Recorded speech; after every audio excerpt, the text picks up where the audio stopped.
Good evening, everyone, and thank you for joining us for another very special episode of Spanning the Need. Tonight, we'll be talking sports. Thank God, because we really need sports. We do. I'm here with sportswriter, author, high school English teacher, and motivational speaker, David Lee Morgan Jr. Thank you for taking your time out of your busy schedule. Hey, Tony, my pleasure, man. You know, we go way back, so this is all fun for me. Yeah, it's great. And I can only imagine what you've been going through behind the scenes because you just finished the book. You teach, and we'll get into a little bit about that. Okay. So let's start. How did you start to get where you are now? Wow. I mean, it's a long story, but to try to shorten it, what happened was I was working at Youngstown State in the development office, actually. I was a development officer at the YSU Foundation, raising money, and I was working with Paul McFadden and those guys, which great people over there. But it just wasn't me. It's just, I'm an English major. I'm a writer. Built my whole career in journalism, and I left the Beacon Journal, and I'll talk about that a little bit.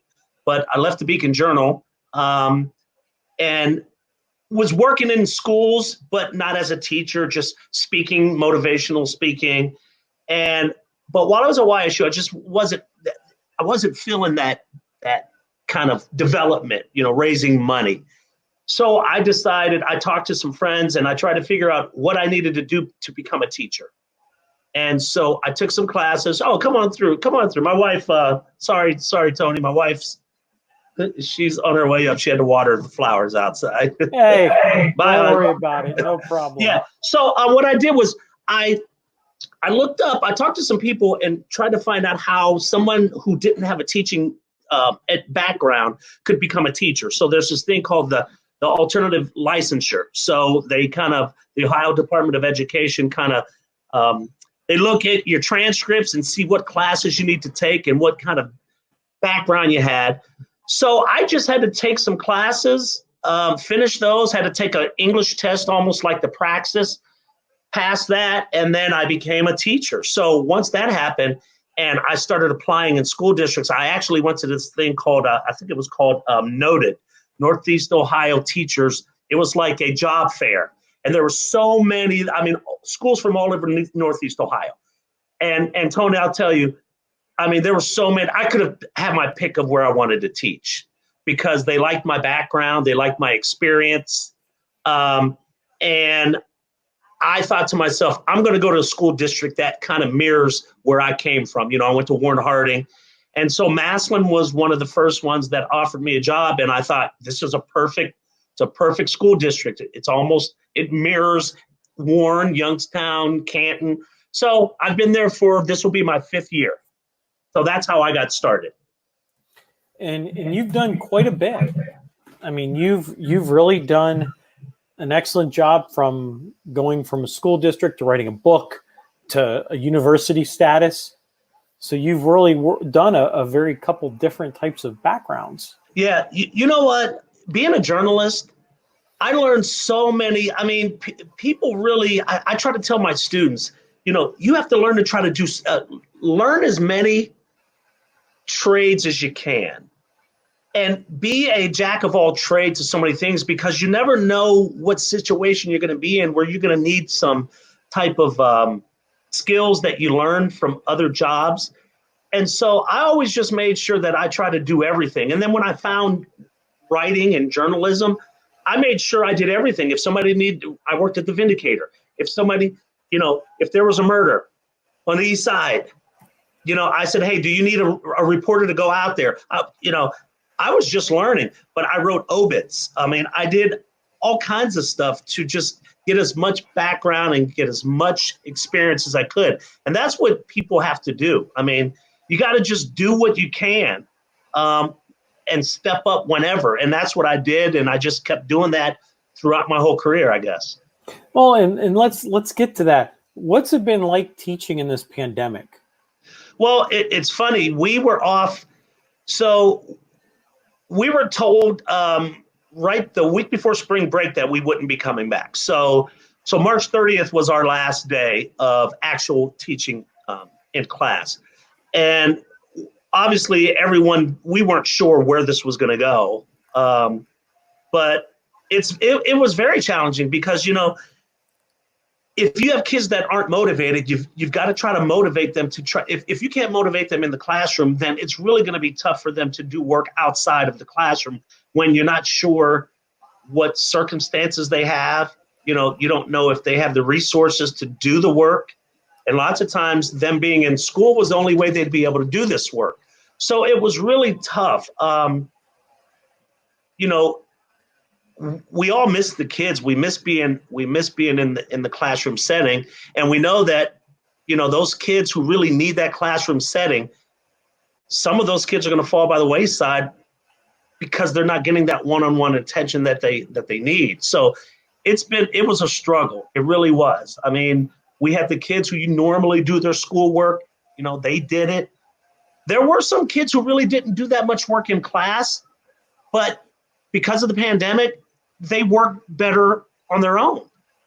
So it was kind of interesting to see some of those kids that we knew they would do well. We knew they were smart. We knew they were bright. They just didn't apply themselves in school. But while they were at home in a setting by themselves, they knocked it out of the park. And that was great to see. So I made sure that those kids that sometimes I had to be on all the time in the classroom, I made sure to let them know, hey, I'm so proud of you for getting this work in. This is what I know you could do. And when we come back, try to use that same, energy and discipline in the classroom. So, that's where we were with this.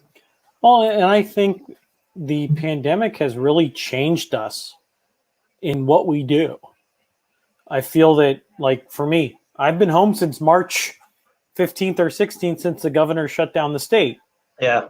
And so now we're at home working, we're at home doing what we do. So I can only imagine what you guys are going through. I had the president of Ohio Education Association on one of my earlier episodes. Mm-hmm. And he was telling about that these are unknown times. We don't know what's going on. Yeah. That's the biggest thing.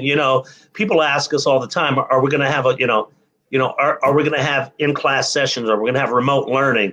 Are we going to have a football season? Because at Massillon, that's big, obviously. That's the biggest thing is, we don't know, and you sit and you wait and you can speculate all you want. That doesn't do anybody any good because, until we get an official word from the governor or from our superintendent, and then you have to look at the whole landscape of what's going on. School districts are making their own decisions. So you can't just go by one school district. However one school district is handling things, it might be completely different than how Massillon handles it. So that's tough, especially for my fellow colleagues who are trying to get lesson plans together and trying to get things ready for this school year, not knowing whether we're going to need things online, if we're going to be teaching, if we're going to have to send things out to kids to like Google Docs and things like that. And then it goes back to some kids don't have resources, access to that. So you can't punish them because they don't have the resources, the access to that. So it's everybody's in the same situation. I'm 54. I've never experienced this. This is the craziest time I've ever remembered. And I'm talking about education, the racial climate, so many things. I've never felt this much anxiety in my entire life. And I think that some of it's stress. You're in your house, you can't do much. So I think with all these amenities from the racial charges that's going on in the world, you've got school, teaching, work, family. Yeah. I think it's hitting everyone, and we're putting on the edge of a cliff. Yeah. And the mental state is not good either. Yeah. Talking with a couple other teachers that, like, the school districts and other students are trying to figure out what to do for fall. Yeah. And, we're waiting to hear, and I don't really know. I don't know. I'm not getting the information like our superintendent and other people are. But it just seems like we don't have the leadership that we need that's guiding us and telling us, hey, this is what you have to do, put this in place. We don't know. So we just have to rely on our, the people we're supposed to lead, like our superintendent, Paul Salvino, who's a great guy. He's a Massillon guy. And, we're just waiting to hear, what our orders are going to be. But I can tell you this, one of the things about being in the classroom and having that normalcy, if you will, is the fact that for me, being in the classroom was like, it was a relief. It was fun. It was great to go to the school and to interact and to impact the kids on a daily basis and know that, some kids can't wait to get to your classroom because they know it's going to be fun and they're going to learn something. And not having that adds to the stress because you're at home. You can't do anything. It's not in your control. Those are the things that make it so stressful, is because you have no control other than staying home and staying safe and wearing a mask. You really don't have any control. And that's what makes everything so anxious. Well, and I think that brings up a great point, is that you have, or a lot of people have, a lot of time on your hands, but you really don't. Yeah. The one thing that I'm kind of disappointed in with all the time that I've had is I should have been working out more. And I know a lot of people, us. Yes. But I don't even want to say the plus side, or something that I used to my advantage throughout all of this was I was able to finish my newest book. And I don't think hitting the deadline that I had to hit, which was, I think it was June 1st, that might have been tough to do had we still been in school and me still teaching and grading and all of those things. It would have been tough to meet that deadline. So this the situation, the crisis we're in, it allowed me to kind of focus and discipline myself more on writing and getting the book done. So that was a positive, I guess you could say. It's not a good word for it, but that was something that, helped me. Well, let's talk about this. So how did you come to the realization, and what inspired you to really write this book? I know you're from Massillon. You're out there teaching now. So what was your inspiration? I went to Warren Harding. I know you went to Harding, but right now you're at Massillon. I know that. Yeah, right. Because I know you're a Warren boy just like me. Absolutely. And so what was your inspiration in really writing this book? Really, it was a whole simple concept, really, once I became a coach. Now, to go back, Tony, so my first few years, I coached baseball. I was the JV baseball coach, and I coached for 2 years. And then I coached freshman basketball for a year. And then I was the basketball announcer for varsity basketball. So I was just, like I told you earlier, I always wanted to be involved in so many things and experience so many things. So my wife, finally, I said, you know what, I'm going to take a year off and not coach or do anything. But I said, honey, I want to get a puppy. And you might have seen DJ running around. He's a chocolate lab. So she said, okay, look, if you want a puppy, we'll get a puppy. And I was like a little kid. I was like, come on, Mom, please, give me a puppy. So she said, okay, we'll get a puppy, but you can't coach. I said, okay, no problem. So what happened was, one day I was taking her to work. She works at Akron Children's Hospital, and during the summer, I usually take her because I'm not doing anything. So we stop at Starbucks. So I'm at Starbucks, and my phone, I just happen to look at my phone, and it says Coach Moore.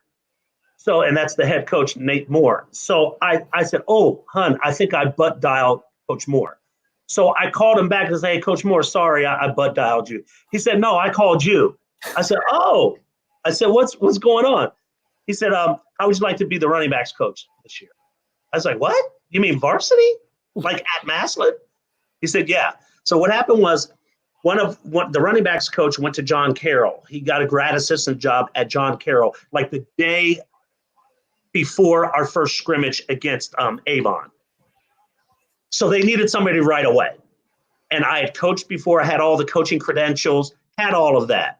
So I said, okay, let me talk to Jill, my wife. My wife wasn't happy at first because I had said I'm going to take a year off. But I thought, here's a great opportunity to coach at one of the most storied football programs in the country, high school.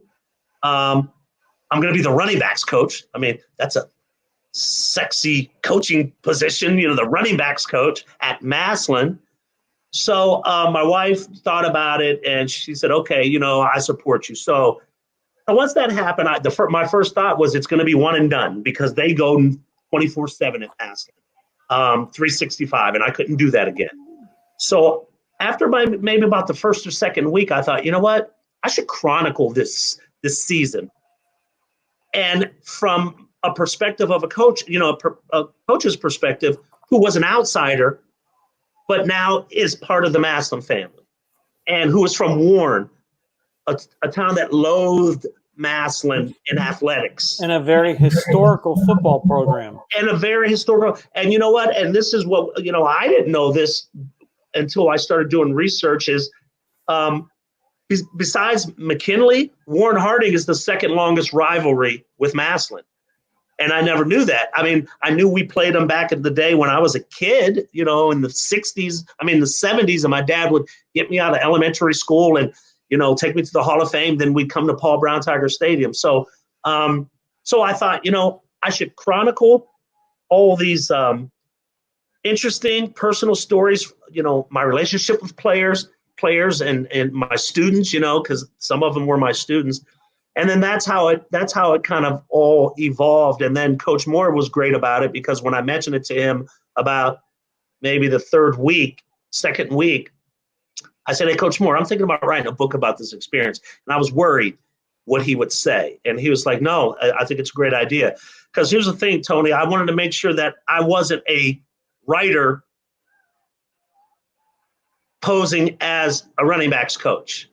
Like I didn't want them to think that's the only reason why I was doing it. So I had to make sure I balanced making sure that I was doing my coaching duties, but still writing notes down so that when I was ready to write the book, I had everything that I needed.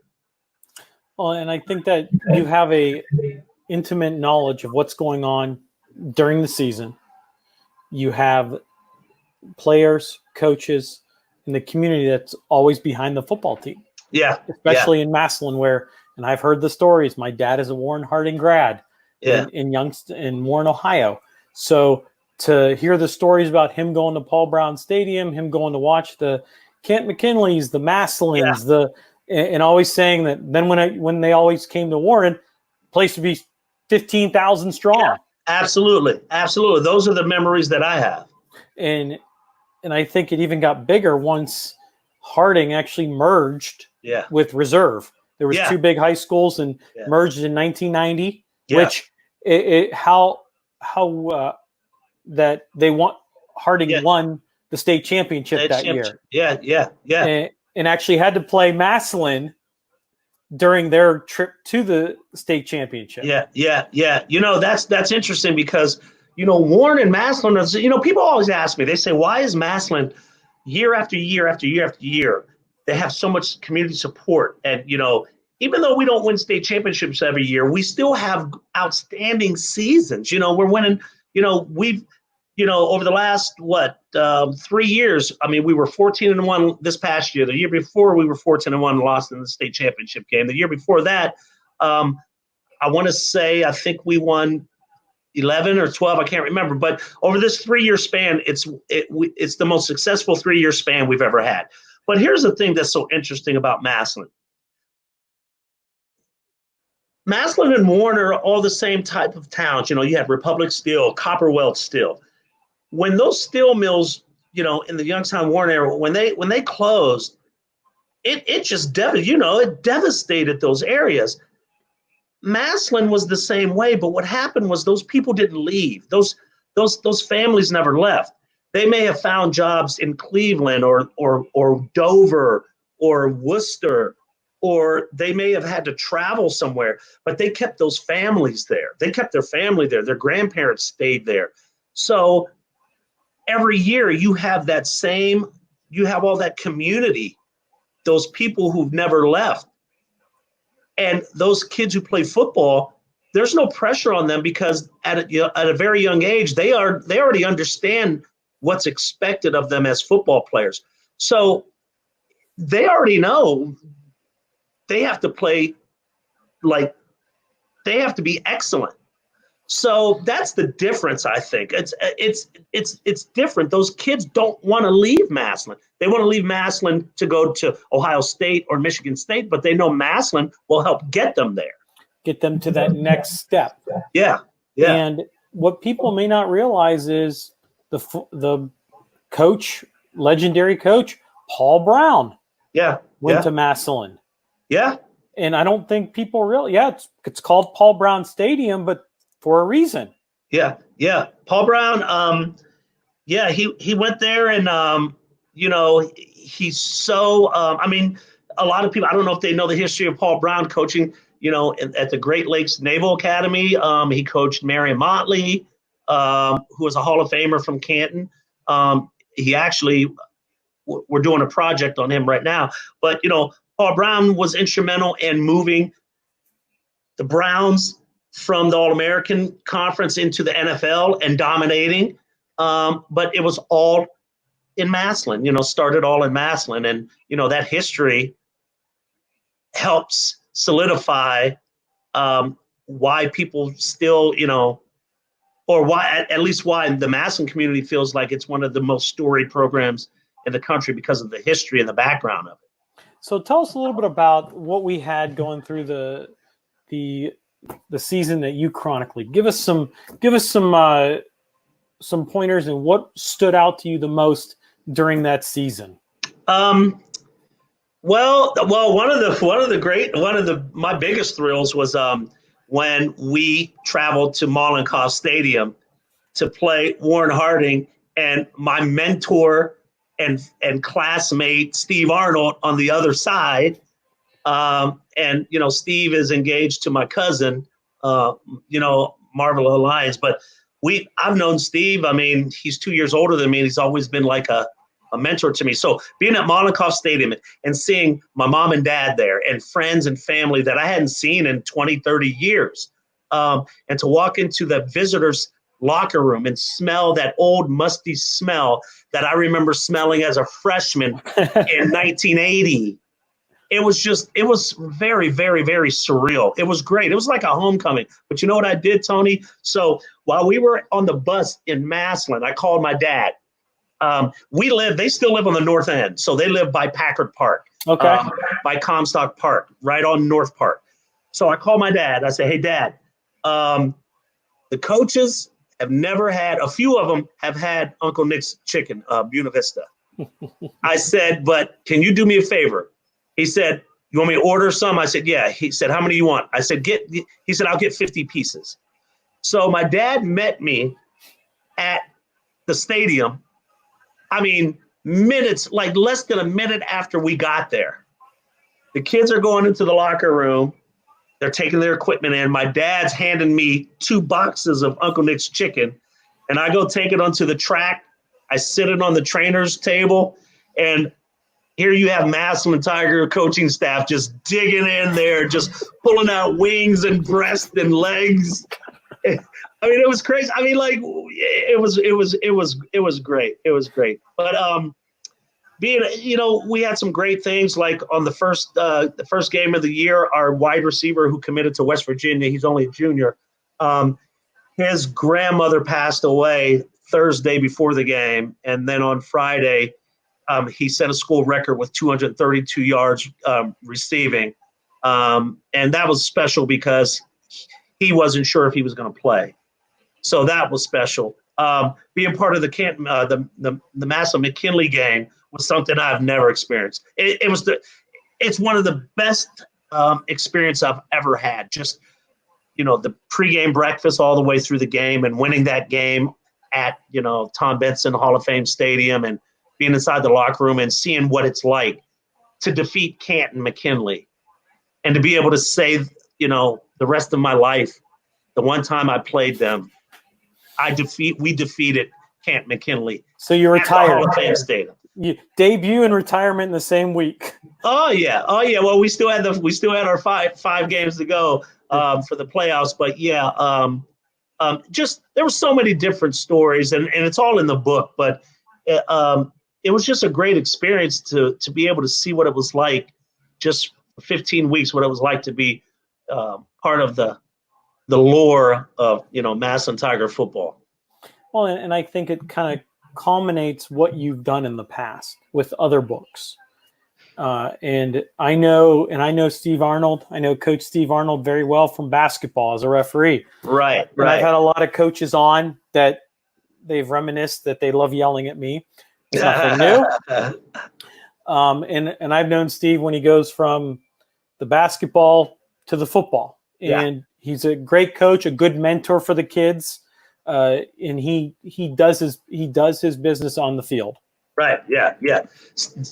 Steve is all about Warren and the community and the kids, because his mom and dad were the same way. His dad, his parents and my parents, they all went to school together, and they taught us all about respecting people and working hard and playing sports and getting knocked in your ass, but getting back up and just battling and fighting and education. I mean, that was the most important thing. My dad went to Miami of Ohio, played baseball there, but then went to the service, but played baseball in the service. But a very smart guy. My mom went to DePaul in Chicago. My sister, she has her master's in classical piano at Howard. She went to Capital. I mean, just education was so important. And those people like Steve's parents and him and my parents, that's what helped shape a lot of us while we were in Warren and wanting us to give back and wanting us to, be the best that we could be and then carry on what we were taught to other people. And I think with your background, as you wrote for certain newspapers, and you met a sixth grader at the time. Yeah. I think everyone knows the name. LeBron James, I think his name was. I think everyone knows him as the King. The King, yeah. And you actually wrote his first biography. Yeah, this is back in the day. Yeah, this is it right here, LeBron James. This is all beat up because I use it to I actually use some of it in class, because we talk about some of the things that LeBron went through, and we have discussions in class. But what's interesting? You see this book right here? Also in Chinese. And I can guarantee you it's probably a big seller over there too. Well, it was. What happened was this was a great story. So, my publisher called me one day and he said, "Hey, David, got some great news for you." I said, "What?" He said, "There was a publisher who was in Houston at the Houston airport doing a book on Yao Ming when he played for the Houston Rockets. So they were at the Houston airport and saw my book. And because basketball was becoming big in China because of the Olympics and Yao Ming, basketball was really big. And I think the NBA at one point was talking about having an office there or something like that. So he said, "Hey, this publisher wants to print our book in Chinese." And I said, "Oh my God, this is going to be great. I mean, there's a billion Chinese. I mean, I'm going to be a billionaire." He said, "Well, slow down." He said, "It's not going to work that way because China doesn't follow Western copyright laws and we wouldn't be able to get." So they gave us a lump sum, but just to have that book in Chinese is great. But yeah, I met LeBron in sixth grade when him and Little Drew and Shion and not Romeo, but Willie McGee, they all played AAU together, and they would do travel tournaments, and they would win. And then in the summer, Coach Drew would say, "Hey, David, can you guys put a little brief in the paper?" And so that just happened, sixth grade, seventh grade, eighth grade.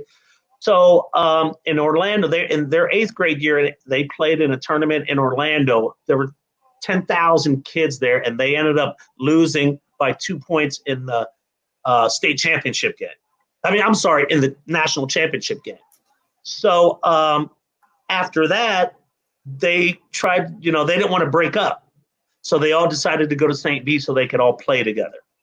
And what's interesting is that team that they lost to in eighth grade, they were from Southern California. Almost all of those kids were the same kids who they played their senior year at UCLA that I covered. It was Modern Day. And it was those same kids that they lost to. They played them again, LeBron's senior year on ESPN, and Bill Walton did the game, and Dick Vitale. And I covered that game. I went out to LA. It was the same weekend of the Browns when they lost to the Steelers, and it was the same weekend of the Ohio State National Championship game against Miami. Just how things just culminate to where, and next thing you know, I remember him playing at Youngstown State University. George Jr., because they didn't want to go to George Jr. Yeah. So they found a middle ground. Yeah. And I remember that place being 6 rows deep, packed, which they did lose to George. Yeah, George they lost Jr. in overtime. They lost in overtime. Because they actually had a very good kid on their team, too, at that time. The name escapes me because he actually went up against LeBron, and those two went out. I think LeBron pulled 30 that night. Yeah. I remember that kid. He was I forget his name, but he was tough. I remember that. I remember they lost in overtime, and it was funny because it was the first game that they played after LeBron was on the cover of Sports Illustrated. It was the very first game because it was in February, and the article came out, like a week before. Yeah, and it was just an amazing game. I mean, just you're watching this 18-year-old just flying above with talent. Yeah, I think he was said that was his junior year, so he wasn't even 18 then. No, 17, 18. 17. They all look when they're playing like that, they look like they're 18 or 21 years old. Yeah. And so that comes out that now you're going to write this book. So how did that all coincide and just kind of putting out the book and really You mean the LeBron book? Yeah. Yeah, well, actually, it all. First, I want to say hello to Angel Bennett, really good friend of. Well, I taught her son in class. I want to say hello to her. But no. So how that that idea came up was when he was on the cover of Sports Illustrated. It was a madhouse that morning, or that afternoon at practice at St. V. There were live trucks outside, like from Channel 5 and Channel 3 and Channel 8. And there were men and just everybody lined up around the school with copies of Sports Illustrated. And it was the most surreal thing I'd ever seen. And Drew wasn't happy. He was like, this is crazy. And so I thought, you know what? I should chronicle this because this is probably something that'll never happen again. So I went to a friend of mine, a colleague, Terry Pluto. And he works for the Plain Dealer now, but he was with the Beacon. I said, hey, Terry, I'm thinking about doing a book on LeBron. And Terry said, I wouldn't touch that. Things are so crazy with his entourage and all that. And I didn't agree with that.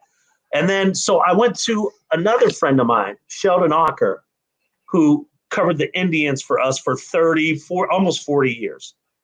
And I told Sheldon, I said, hey, Sheldon, I'm thinking about writing a book about LeBron. He said, that's a great idea, David. He said, but why don't you wait until after his senior year? Because nobody's going to want to read about a high school junior. And he's going to do a lot of things. So why don't you wait? So that was great advice because then it gave me enough time to start planning, figure out how I was going to put the book together. I had to talk to Gloria, his mom, and get the okay from her. And, when I went to her, she said, okay, let me talk to Bron and let me see. And then about 2 weeks later, she called me. She said, hey, I talked to Bron. And she said, okay, so what do you need? I was like, okay. So, Gloria, I need names of your aunts, uncles, friends, So she said, okay. So about another week after that, I went to their apartment in Spring Hill Apartments. And coincidentally, that's his production company. It's called Spring Hill Productions. But it was subsidized housing. So I pulled up. She came down the elevator and she gave me a yellow tablet with about 4 or 5 pages of just names of her aunts, uncles, friends, cousins. And I just started going through and calling them, hey, can I set up an interview, doing a book about LeBron? And that's how that all happened. That's just amazing how everything falls into place at specific times. Yeah, I could have been anywhere. I could have still been at the Vindicator. I still could have been working for Channel 33. I worked in Raleigh, North Carolina, covering minor league baseball, the Durham Bulls and the Carolina Mudcats. I could have been anywhere, but it just so happened that I was in Northeast Ohio at the same time that the whole high school basketball mecca. It wasn't New York or Florida or Texas or Georgia. It was Summit County. Northeast Ohio is where the high school basketball universe was for at least 2 years in Akron. It was just amazing. So what was it like at that time to work with the James family, the mom and the whole family? Gloria was great. Gloria was the type of lady, if she liked you, she loved you. But if she didn't trust you, then you better get out of her way. But they were great. I mean, LeBron was, so many people. I used to do so many national shows. John Thompson. I mean, what's his name? Mitch Albom. I would do all these shows, and people would want to talk about how he's this snotty, bratty kid, and he wasn't. He wasn't like that at all. He grew up as a single child. His mom had him when she was 16. They barely had places to live while he was growing up. So he was thankful for everything he had, but he always wanted a brotherhood. He always wanted friends. And I wrote a piece in the Vindy about it. He took a squad with Eric Snow, and nothing against Eric Snow, and Boobie Gibson, and these guys to the NBA championship. But it was because he made those guys feel like they were just as good as him, like he did that at St. V. He made Drew feel that Drew was just as good as him. He made Sheon feel that he was just as good as LeBron. He did that everywhere, or at least he did it in Cleveland and he did it in Miami. And so, but he definitely did it in Cleveland, carrying all those guys, certain degree mediocre players, to another level. And so that's what people never really got to see, like I got to see it. And I think that's just a great story about someone that from Northeast Ohio. He's now in LA. He's one of the best NBA players ever to play the game. One of them, pretty much. I mean, there's a toss up of who's better, Michael Jordan, LeBron James, Magic Johnson, the list goes on, and everyone has their opinion. I think we're a little biased in Northeast Ohio that ours would probably be LeBron James. I've watched LeBron, obviously. I still say it. I got to go with MJ. Oh. I got to go with MJ. Okay. I got to go with MJ. I won't hold that against you. And we can debate the numbers and this and that, but it's a fun discussion. But it's hard to. It's really. I mean, you really can't. I mean, how are you going to quantify? I don't know. It's hard. I remember I went to the YSU game at Youngstown State, and then I saw him in person for the first time last year or the year before. Went to a game and just you probably like 20 feet away from him. 6'6", just built, or 6'5", just built. Chiseled. Yep. So and you talk about someone, a mentor, a person that they learn from. Like LeBron carried or helped make those people better. Yeah. Well, we have another one that did that as well and had a great coaching season, and that would be, they call him the Senator, Coach Jim Tressel. Oh, yeah. Oh, that's a great point. Yeah. And you have a little bit of experience because he was your mentor. Yeah. You played for him. No, I played baseball. I'm sorry. You were my roommates. All of my roommates. There you go. Yeah, sorry, I got it mixed up. My notes are wrong. Yeah, all of my roommates played for him. Yeah. So you actually wrote a book about Jim Tressel. Who's the president of Youngstown State University. Yeah, yeah. It's called More Than a Coach, what it means to play for coach, friend, and mentor Jim Tressel. And basically, it was based on the winner's manual, that he gives out to gave out to all of his players. He started it at YSU and then did it at Ohio State. But it was just basically this thing right here. He said there were 19 fundamentals for winners, fundamentals that if you use them in everyday life, if everybody used them in everyday life, then you would be successful. You would win. Winning would be a byproduct. So I'll try to list them all, but they were like attitude, caring, class, discipline, love, respect, humility, gratitude, and like work, handling adversity, handling success. There were 19 of them. And Coach Tressel said, if you could incorporate those in your life, then we're going to win. So you don't have to have the greatest talent, but if you had excellence, if you cared about him and he cared about him and you loved him and you were humble and you had gratitude, if you had all of those things, then we're going to win. And that's what he preached. And I'll tell you what, that one year where they won the national championship, you think about all those games that they won that year with Craig Krenzel. They won so many games in the last quarter, in the fourth quarter. And it was because, and I interviewed a lot of those guys, and they said it was because we always had a belief that we would win. We trusted everybody. I mean, if you think about that Purdue game when it was 4th and 3, and it was on the line, and Krenzel steps up and throws a perfect pass to Michael Jenkins in the end zone. I mean, it had to be right there. They only needed to pick up 2 yards, but they threw a touchdown pass, and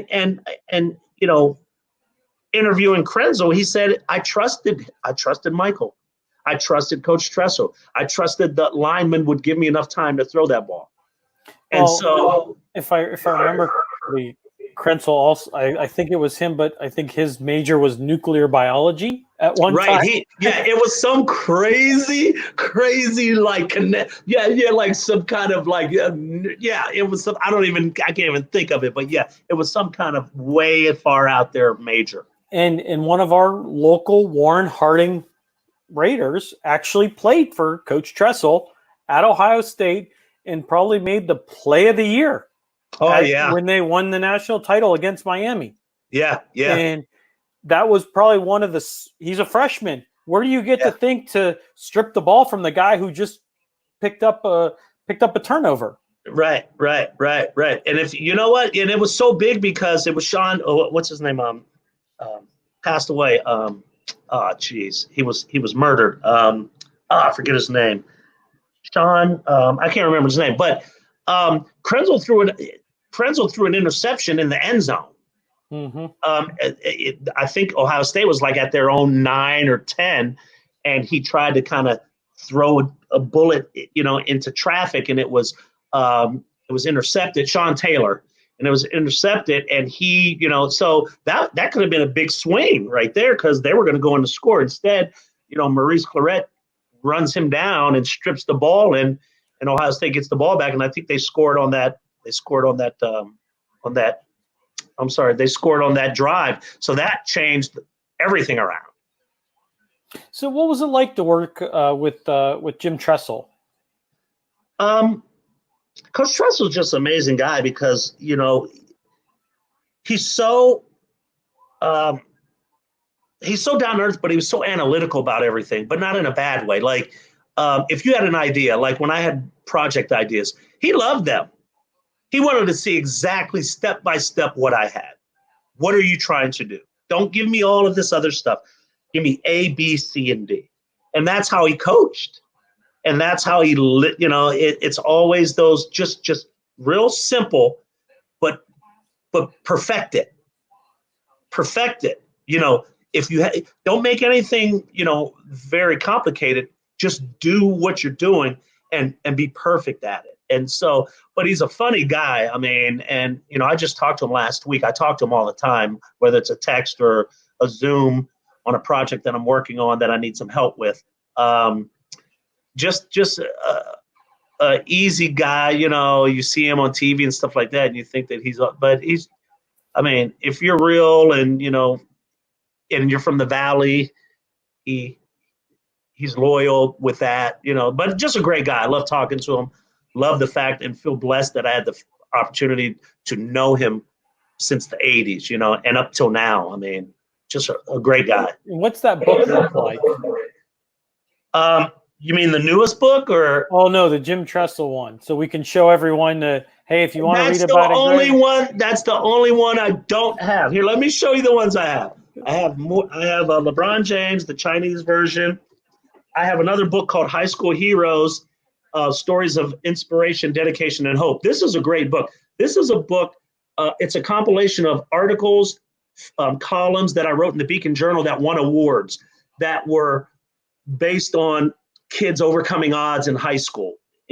So these were the actual stories that ran in the Beacon. And then obviously we've got the Kelly the Ghost Pavlik, A Ring for the King, Shaq, King James, Shaq, and the Quest for an NBA Championship. And 8 years later, yeah, Game Changers. There's Trust right there. The greatest plays in Ohio State football history.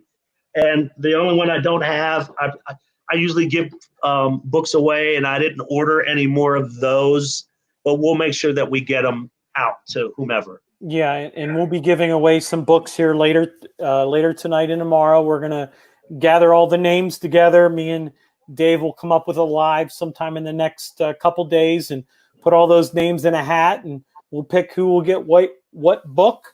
Yeah, and I'll sign up for them and send them out. Yeah, we'll do the Massillon Tigers 15 for 15. We'll do the LeBron James, and we'll do the Jim Tressel book, and we'll make sure. And if Dave wants to give any more away, we'll be happy to do it. So yeah, sounds good. You've done a lot with sports. You've done a lot with the athletes that have been around Northeast Ohio, players, coaches. I commend you for doing what you do. Thank you, Tony. I appreciate it. It's all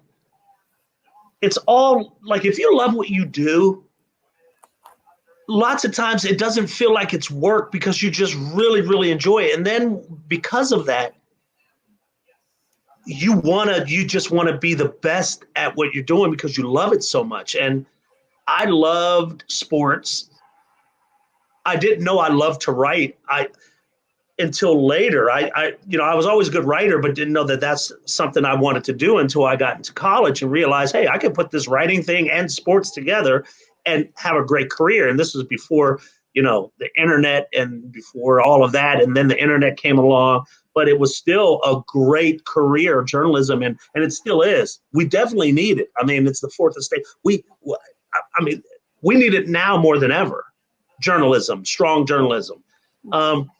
But at the point that I was doing it, the internet wasn't the thing, so it was newspapers, and, you could go anywhere in the country and cover, like when I worked at the Beacon Journal, we were part of Knight Ridder, and Knight Ridder had papers all over the country, like the Miami Herald, Philadelphia Inquirer, so many others that I can't remember. So in the basement of the Beacon, there were always openings. If you wanted to apply for a job in sports at the Philadelphia Inquirer, it was right there.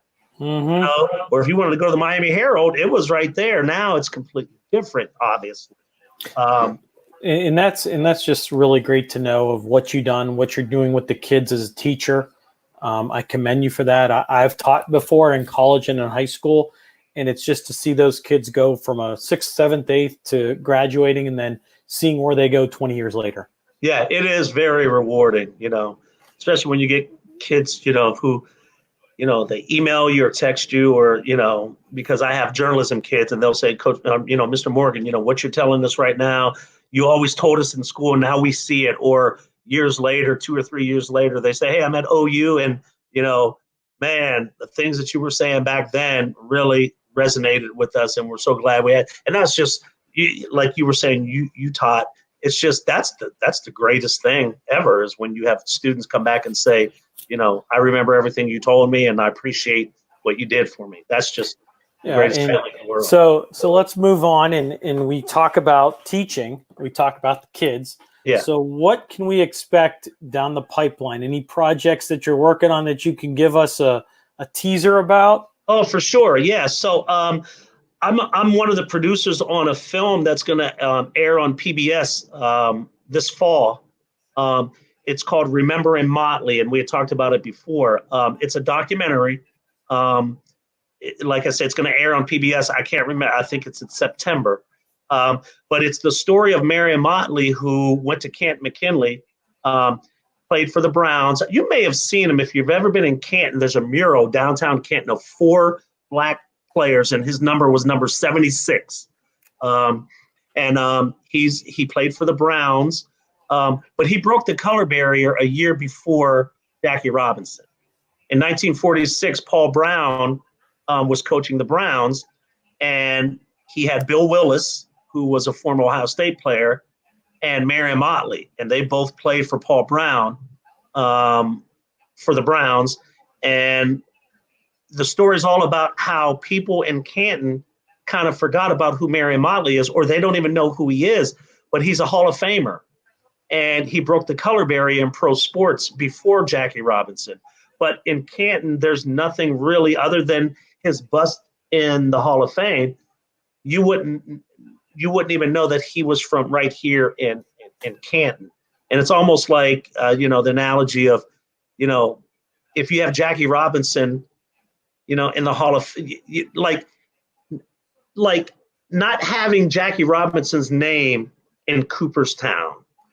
I mean, it's kind of the same thing. I mean, so that's the project that we're working on. Well, actually, it's done. It's going to air. And what we're trying to do now is raise money to make it a full-length feature film on Netflix or ESPN or HBO.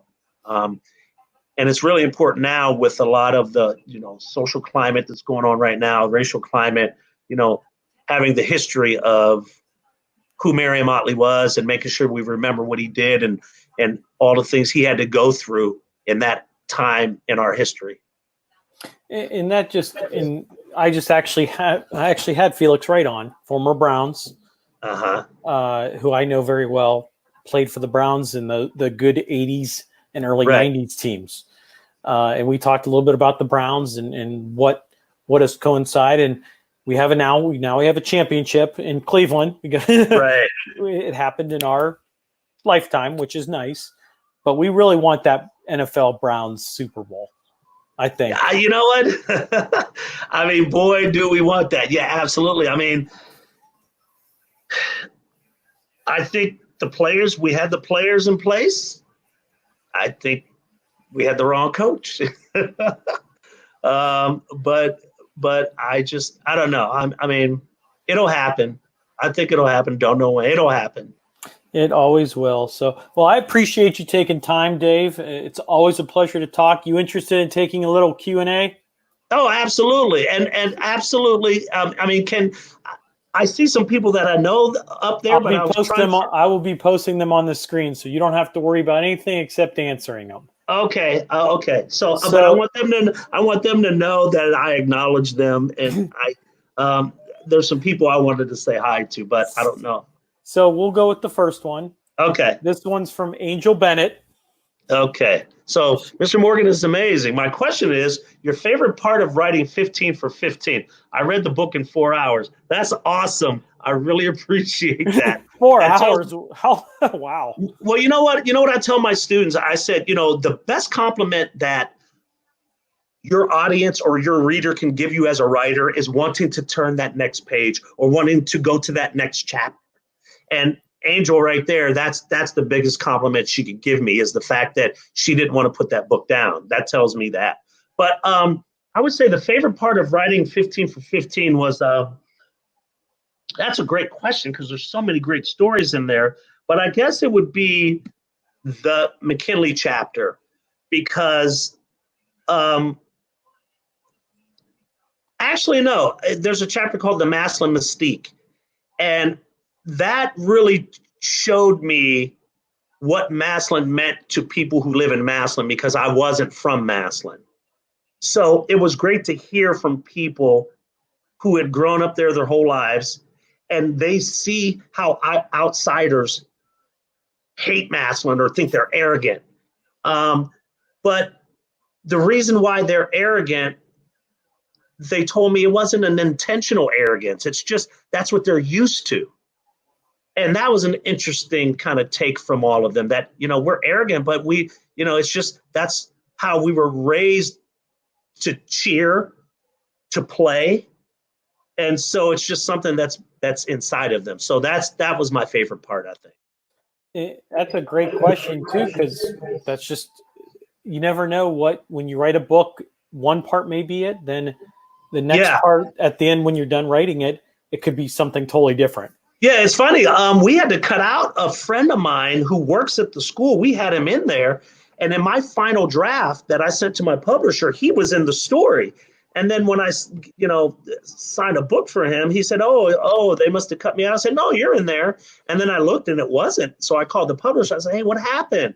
And he said, well, we had to restructure a couple chapters and we had to take him out. And I felt bad. I felt bad about it. Yeah, that's not good. Yeah. Okay, let's go with the next question here. So I don't know, this person may know you, but this is kind of a fun one from the past. Yeah. So question is from Ricky. When playing softball in the past, did you play in jeans? I should probably say jean shorts. Yeah, Ricky, I saw this earlier, and I'm like, Ricky, I'm coming after you, bro. I mean, I can't remember, but I can tell you what, I bet you any money, my jean pockets were full of dirt from picking up all those short hops. Second. But yeah, Ricky played first base. He was awesome. He was an awesome guy. We had a good time. Yeah, that's kind of just like a funny question that people would do to you live. Yeah. I saw that earlier. But yeah, and you knew it was coming. Yeah. Well, he messaged that to me when he saw that I was going to be on. Nice. Okay, let's see. We got another one. This question is from Scott. Let me get ready to put it up.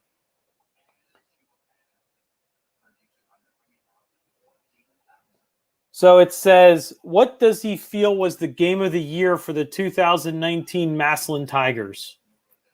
I think the game of the year was the Hoban game, because we had lost to them the year before in the state championship game, and we started out really slow. And then we battled back, and we were gaining momentum, and we were down 6 with about 8 minutes to go in the game, and it was 4th and 2. And we had battled back. I think we were down maybe 27, and we battled back to cut it to 6. And we had 4th and 2. Hoban called a timeout to punt. They came back out, and we knew they were going to run a fake, and they did, and they got it, and they ended up scoring, and that was the game. So we knew our run for a state championship this year, we were going to have to play Hoban again, and we played them at Infocision Stadium, and it was a great defensive battle. I mean, nobody scored in the second half. It was 17-14 at halftime, and that's how it ended. And we stopped them on a 4th down with less than 2 minutes to go, and they could have won the game, and we stopped them. We sacked them on 4th down. That was the greatest game. That was the best game, because after that game, we didn't have a letdown. We had to play Avon the next week in the state semifinal. So, and we handled them really well. So I think that was our best game, because, we felt like we needed to get revenge, even though we weren't looking for revenge. We just knew the year before we didn't play well. Yeah, and I remember, I would say years ago, that I remember listening to the game Massillon and Harding, where it came down to the wire when I was like 15 years old at Harding. Yeah. So, okay, let's see. The next question is from Tim. Let's see. He says, what is your best memory of LeBron James? That's a great that's a great question. I can tell you this. I mean, there's so many, but this was an interesting story. So LeBron's junior year, after they beat Poland in the semifinal game, they were going to play Roger Bacon, Cincinnati Roger Bacon. And basically, LeBron, during the press conference, LeBron said something like, he guaranteed that they were going to beat Roger Bacon. So obviously they lost that game. That was the only game that they they lost. That was the only year they didn't win the state championship. So in the press room, I remember the last final seconds, LeBron, Roger Bacon went ahead. So LeBron came down. Everybody thought he was going to take the last shot. He brings it up, 20 seconds, 10. He passes it off to Chad Mraz on the wing. Chad puts up a shot, misses it, they lose. In the press conference, I knew exactly what the first question was going to be, and I knew exactly how LeBron was going to answer it. Why did you not take the next shot? I knew somebody was going to ask that question. Now, having known LeBron since sixth grade, I knew somebody was going to ask that question, and I knew what his answer was going to be. He said Chad had the better shot. Chad was open. That was the better shot. And so afterwards, I'll never forget this, and this is the story I was going to say. So I remember LeBron. So after the game, Drew was crying.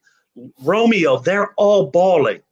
LeBron was the only one who went along Roger Bacon's bench, shook everybody's hand, went to the coach, shook his hand.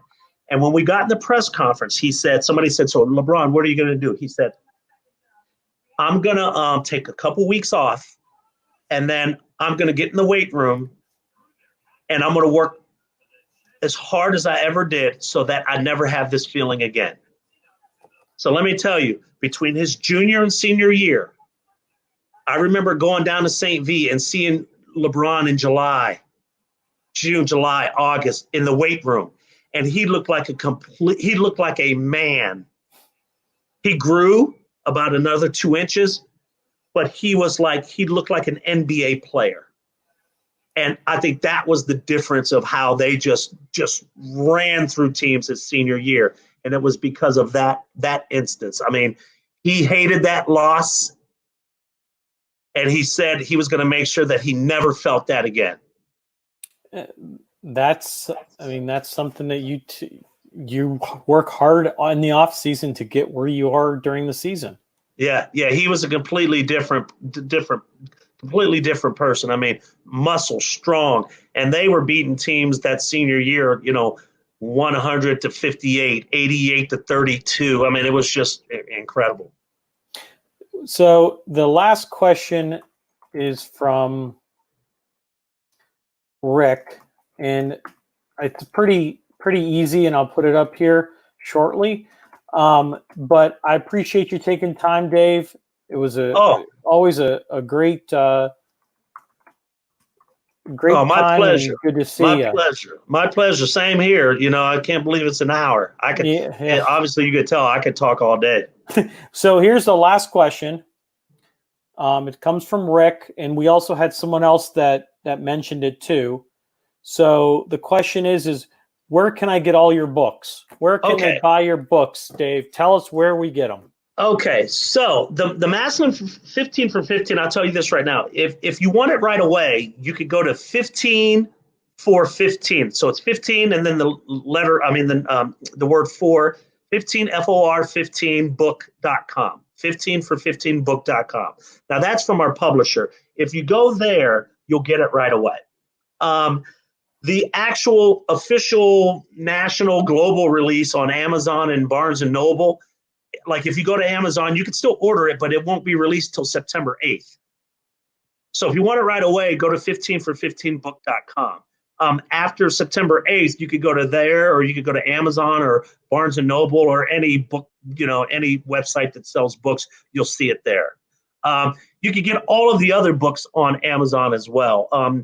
There are some bookstores that still have it, but, I hate that we don't have bookstores anymore. I used to love to go to Borders. but some bookstores will have it. But your best bet is just to go to Amazon. If you type in my name, David Lee Morgan Jr., in books, you'll see all of my books there, and you're able to read the reviews and order them from, Amazon or Barnes and Noble. Perfect. And we will be giving away 3 books. Yes. The Coach Tressel, the LeBron James, and his brand new book, Maslin for 15 for 15. Yes. We'll be picking names probably in the next couple days. We're going to work it out. We'll have a live so everyone can see it legitimately. Yeah. Take all the likes, all the comments, put them in a nice little bowl, and we'll pick one by one, and we'll get you the book within a week or 2. Oh, it'll be sooner than that. I'll get the books.